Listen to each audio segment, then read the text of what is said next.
Good morning, students. Welcome back to my class. In the last class, I told you, rather, I introduced you to the syllabus of paper 1, that is animal biodiversity. आज से हम paper 1 animal diversity, जो कि हम protozoa से Annelida तक की classes पढ़ेंगे, उसके बारे में मैं आपको एक जनरल इंट्रोडक्शन दूंगी। आज की इस क्लास में हम इसका general introduction and certain terms उनके बारे में मैं बताऊंगी, जो कि हम जब क्लासिफिकेशन या टेक्सोनॉमी पढ़ेंगे वेरियस फाइलम की, तो उसमें ये टर्म्स का बार बार उपयोग होगा। तो इसके मैं आपको इनके डिटेल्स बताती हूँ। तो सबसे पहले हम बायोलॉजी के स्टूडेंट्स हैं, तो हमको यह जानना ज़रूरी है कि what is biology. Biology Greek शब्द से मिलकर बना है। ग्रीक शब्द बायोस मतलब कि लाइफ और लोगोस मतलब स्टडी। बायोलॉजी क्या है? ये it is the study of life. अब यहाँ पे बहुत बड़ी रेंज है बायोलॉजी में। हम जो माइक्रोस्कोपिक सेल्स हैं उनके केमिकल्स के बारे में स्टडी करेंगे कि माइक्रोस्कोपिक सेल्स के ऑर्गेनल्स क्या क्या होते हैं, उसमें क्या क्या चीज़ें पाई जाती हैं, उन सब के बारे में स्टडी करेंगे। फिर हम ऑर्गेनिजम्स हैं, वेरियस ऑर्गेनिजम्स, चाहे वो एक्टोपैरासाइट्स हैं या एंडोपैरासाइट्स हैं, तो उनकी हम community means interaction of those microorganisms या other organisms with the surrounding environment के बारे में हम स्टडी करेंगे। अब सराउंडिंग एनवायरनमेंट कैसा होगा? फिजिकल एबायोटिक फैक्टर्स भी हो सकते हैं एंड लिविंग फैक्टर्स या बायोटिक फैक्टर्स भी हो सकते हैं। तो हम इन ऑर्गेनिजम्स का हैबिट, हैबिटेट, उनका कार्य क्या है, उनका बिहेवियर क्या है, इन सब के बारे में हम बायोलॉजी में स्टडी करते हैं। बायोलॉजी में डिफरेंट डिफरेंट फील्ड्स आएंगे। हाँ, हम इवन इन ऑर्गेनिजम्स का इवोल्यूशनरी हिस्ट्री भी स्टडी करेंगे। अब हम सिंस बायोलॉजी के स्टूडेंट्स हैं और हमारा पेपर, हम ये सब्जेक्ट कौन सा पढ़ रहे हैं? जूलॉजी। तो जूलॉजी का भी मैं आपको क्लासिफिकेशन बताती हूँ। जूलॉजी ग्रीक वर्ड जून, ZOON, जून से मिलकर बना है। जून का मतलब एनिमल एंड लोगोस का मतलब स्टडी।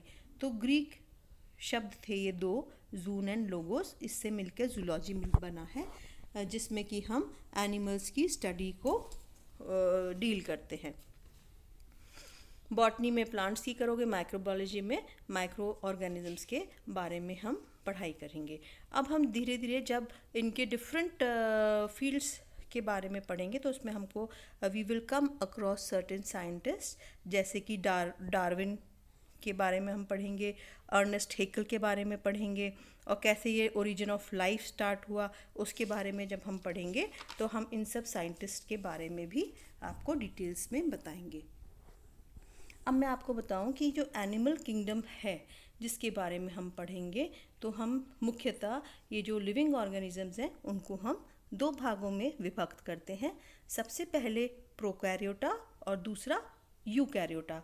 कभी कभी हमारे एग्ज़ाम में क्वेश्चन में difference between prokaryotes and eukaryotes के बारे में पूछा जाता है। तो मैं आपको अब इनकी डिफ्रेंशिएशन बताती हूँ। What are prokaryotes? अब क्या होगा? What are prokaryotes? प्रोकैरियोट्स में हम दो किंगडम पढ़ेंगे, you bacteria and Archie bacteria. अब किंगडम यू बैक्टीरिया में क्या होगा? जो ट्रू बैक्टीरिया हैं, मतलब साइनोबैक्टीरिया, साइनोबैक्टीरिया में क्या क्या आते हैं? ब्लू ग्रीन एल्गी आते हैं और स्पायरोशीट्स आते हैं। इनके बारे में हम स्टडी करेंगे। अब इनमें क्या होगा? इसमें जैसे कि आपको दिखाई दे रहा है, इसमें लिखा हुआ है never with membrane enclosed organelles और न्यूक्लियाई। न्यूक्लियस प्रेजेंट होगा ट्रू बैक्टीरिया में, परंतु ये एक मेम्ब्रेन में एनक्लोज नहीं होगा, ना ही उसमें साइटोस्केलेटन होगा। और सम यू बैक्टीरिया जो होते हैं वो क्लोरोफिल होता है उनमें, और उनके फिर फोटोसिंथेसिस द्वारा ही अपने भोजन का निर्माण करते हैं। और इनमें एक सिंगल RNA पॉलीमरेज भी प्रेजेंट होता है। अब दूसरी किंगडम कौन सी है प्रोकैरियोट्स की? वो है आर्की बैक्टीरिया, या हम इसको किंगडम आर्किया भी कहते हैं।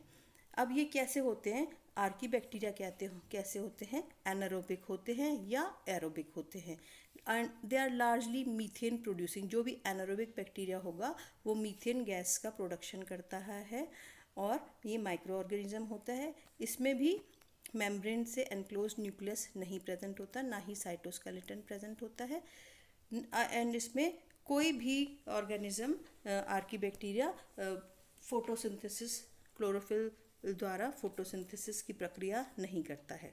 और यहाँ पे सेवरल आरएनए पॉलीमरेज प्रेजेंट होते हैं। Now we come to the next domain, that is the eukaryotes. अब यूकैरियोट्स, इनको हम क्या कहेंगे, यूकैरियोटा या यूकैरियोट्स या यूकैरिया।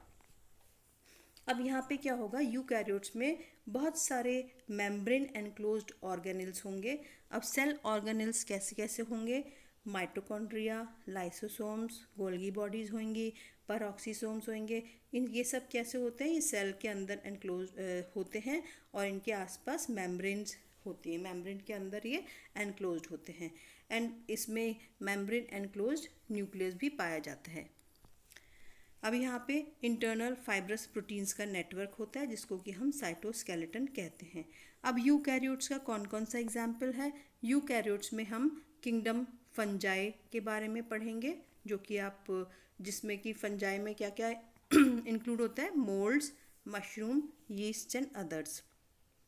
अब ये कैसे होंगे, ये आप बॉटनी में पढ़ेंगे इनके बारे में, सेप्रोफाइट्स होंगे, हीटरोट्रॉफिक होंगे, इस तरह से इनकी आप डिटेल्स में बॉटनी में पढ़ा करेंगे। किंगडम प्लांटे या मेटाफाइटा, इसमें मल्टी सेलुलर प्लांट्स हैं।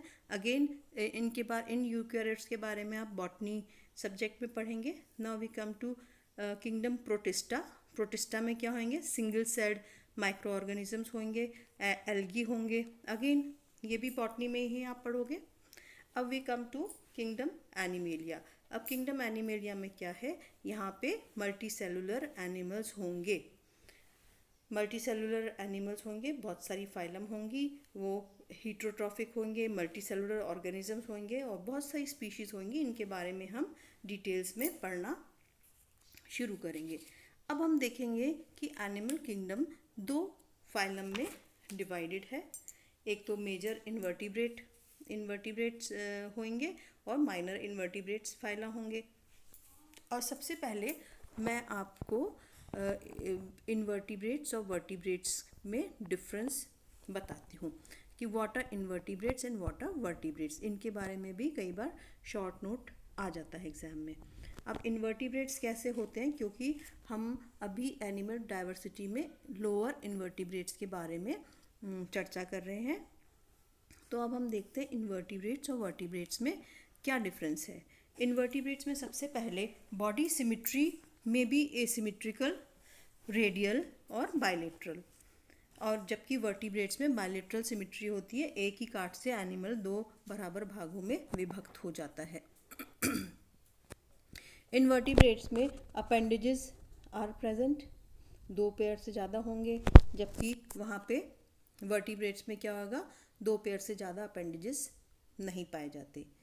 इन्वर्टिब्रेट्स मैनी, उनमें क्या होगा, एक्सोस्केलेटन भी पाया जाएगा, क्योंकि कुछ तो सिसाइल होंगे, कुछ लोकोमोटरी होंगे, तो इसमें एक्सोस्केलेटन भी पाया जाएगा और एंडोस्केलेटन एब्सेंट होगा। जबकि वर्टिब्रेट्स में हमेशा एंडोस्केलेटन पाया जाता है, लिविंग टिश्यूज़ के बीच में प्रेजेंट होता है in the form of cartilage and bones. Invertebrates में स्किन एक ही लेयर की होती है, जबकि वर्टिब्रेट्स में स्किन दो डिस्टिंक्ट लेयर्स से मिलकर बनती है। आउटर वाला लेयर तो एपिडर्मिस कहलाता है और इनर वाला थिक होता है जो कि डर्मिस होता है। फिर इन्वर्टिब्रेट्स में एलिमेंट्री कैनाल प्रेजेंट होती है या एब्सेंट होती है एज पर दी फॉर्म या डिफरेंट फाइलम। लोअर फॉर्म होगा तो उसमें जनरली एब्सेंट होती है। जो पैरासिटिक एनिमल्स होंगे तो उनमें भी एलिमेंट्री कैनाल जनरली एब्सेंट होगी, जबकि कॉर्डेटा में या वर्टिब्रेटा में alimentary canal is always present and it is well developed. Invertebrates में ट्रू टेल प्रेजेंट नहीं होगी, tail is absent, anus terminal position पर होगी एंड बाहर की तरफ खुलेगी from the posterior end of the body. Body में दो एंड्स होते हैं, एंटीरियर जो माउथ वाला एंड होता है, पोस्टीरियर मतलब पीछे वाला एंड, जहाँ पे कि एनस एक पोर के द्वारा बाहर की तरफ खुलती है। कॉर्डेट्स या वर्टिब्रेट्स में ट्रू टेल प्रेजेंट होती है, विच में be defined as post anal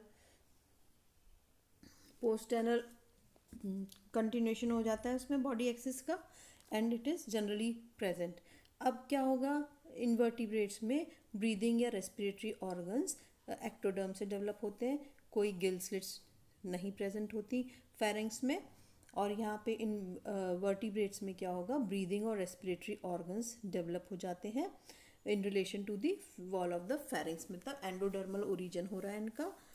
और यहाँ पे गिल्स होंगे या लंग्स प्रेजेंट होंगे, फेरेंजियल गिल स्लिट्स भी प्रेजेंट होंगे, और एम्ब्रियो वाली कंडीशन में प्रेजेंट होंगे ये फेरेंजियल गिल स्लिट्स। फिर सर्कुलेटरी सिस्टम कैसा होगा इनवर्टिब्रेट्स में, ओपन टाइप होगा, और जबकि वर्टिब्रेट्स में circulatory system is close type containing arteries, veins and capillaries. Heart is always dorsal in position, dorsal side surface पे हार्ट का प्लेसमेंट होगा इनवर्टिब्रेट्स में, जबकि वर्टिब्रेट्स में heart is always ventral in position. अब हम इसके रेस्पिरेटरी पिगमेंट्स देखते हैं। इनवर्टिब्रेट में रेस्पिरेटरी पिगमेंट क्या होगा, हीमोग्लोबिन होगा, और अगर हीमोग्लोबिन प्रेजेंट होगा तो वो प्लाज्मा में डिजॉल्व होगा।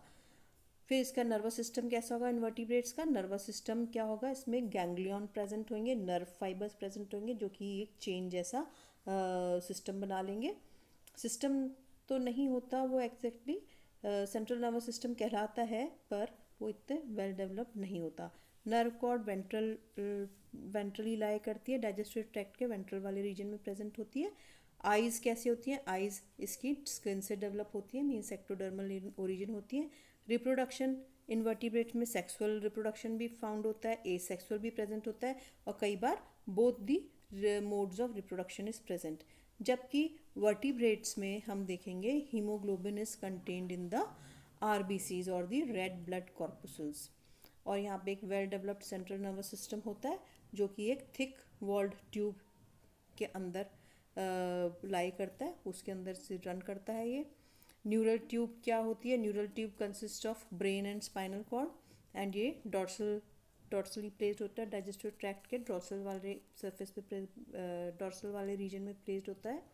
आइज डेवलप हो जाती हैं as the outgrowth of the brain, and reproduction is generally sexual, yeah, most of the time reproduction is sexual in vertebrates.